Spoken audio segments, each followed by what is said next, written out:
Hello, I'm David De Freitas. I want you to know about a loophole in rape law that resulted in my darling daughter Eleanor taking her own life. This wouldn't be possible in Scotland. The Sexual Offences Act 1992 grants lifelong anonymity to women who report rape. Parliament granted this so that women could have the confidence to come forward with their concerns. However, a man accused of rape can remove this anonymity with frightening ease. For only £8,500 or less and an application for summons form, a man can apply for a private prosecution which removes this anonymity.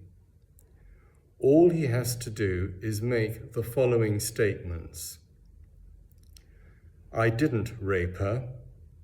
She is lying. I am telling the truth. He doesn't need a crime reference number, and he doesn't even need to involve the police or the Crown Prosecution Service in any way. The Magistrates' Court, who will issue the summons, treats a private prosecution for lying about rape exactly like any other private prosecution. The Sexual Offences Act lifelong protection is meaningless. A court summons will be issued if the following 5 conditions are met. 1, the alleged offence is known to law. 2, the essential ingredients are prima facie present, so just his word. 3, the offence is not time barred. 4, the court has jurisdiction. 5, the man has authority. Most offences require no prior authority, including this one. This summons is issued ex parte, so with just the man's word. The woman is not even allowed to be present, as she has no locus standi or right to be heard. The first that the woman will know of this is when she receives his summons to court. When this summons is issued, this brave woman now becomes a defendant in criminal proceedings, so she automatically loses her anonymity. Even if she is found not guilty, her anonymity is gone. Is this what Parliament intended? The private prosecution report by the House of Commons Justice Committee warns that trying to stop the prosecution as an abuse of process is largely a waste of time. This report quotes the case of Dacre v. the City of Westminster Magistrates' Court. Lord Justice Latham said that the presence of malafides or spite does not always qualify as an abuse of process. What a perfect storm for a man's spite. Why should any woman be forced to accept any spite from any man? If these 5 conditions are met, the Magistrates' Court must issue the summons. If it fails to do so, the man can challenge this via judicial review, and he can string out the judicial review process to pile on even more stress. How does this help women who need to report rape? Well, if you are in Scotland, you need have no fear. According to this private prosecution report, in Scotland, the consent of the Lord Advocate is required to bring a private prosecution for any offence, and As a consequence, private prosecutions are exceptionally rare. The Lord Advocate passes all private prosecutions to the police. If the police consider a prosecution has no merit, it is stopped.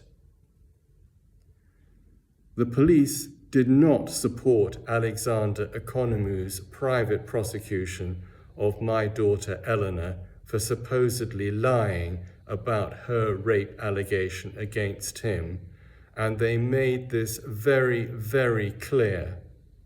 So, if Eleanor had met Alexander Economou in the capital of Scotland rather than the capital of England, Eleanor could have made her report of rape against him and would still be alive today.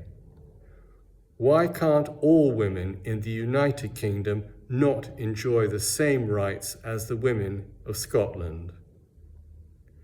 At the very least, there should be a requirement to seek the prior authority of the Attorney General before a prosecution for lying about rape is commenced. There is a list of over 50 offences that require the prior consent of the Attorney General. Why not this one? The prior authority of the Attorney General has got to be better than these ridiculously simple 5 conditions. He could follow the Lord Advocate's example and refuse permission if the police find no merit. The Lord Chancellor, Shabana Mahmood, has just issued a consultation paper on the use of private prosecution. This document states, individuals who bring a prosecution on their own behalf are therefore out of the scope of the proposals in this consultation. If we do nothing, not only can a spiteful man continue to rely on these ridiculous 5 conditions when he is accused of rape, but he will be able to say that the will of Parliament has now changed. It wasn't important enough to be considered in this consultation. If we do nothing, a woman will no longer be able to rely on her right to lifelong anonymity when reporting rape. What is that going to do for the future of rape reporting? If you think that private prosecutions could never be used in this way, please look at my earlier appeal on change.org, Justice for Eleanor.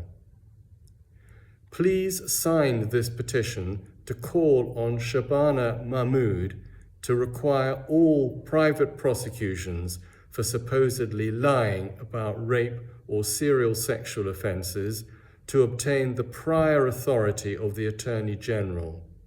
This should ensure that the higher standards used in public prosecutions should apply to all private prosecutions. Thank you.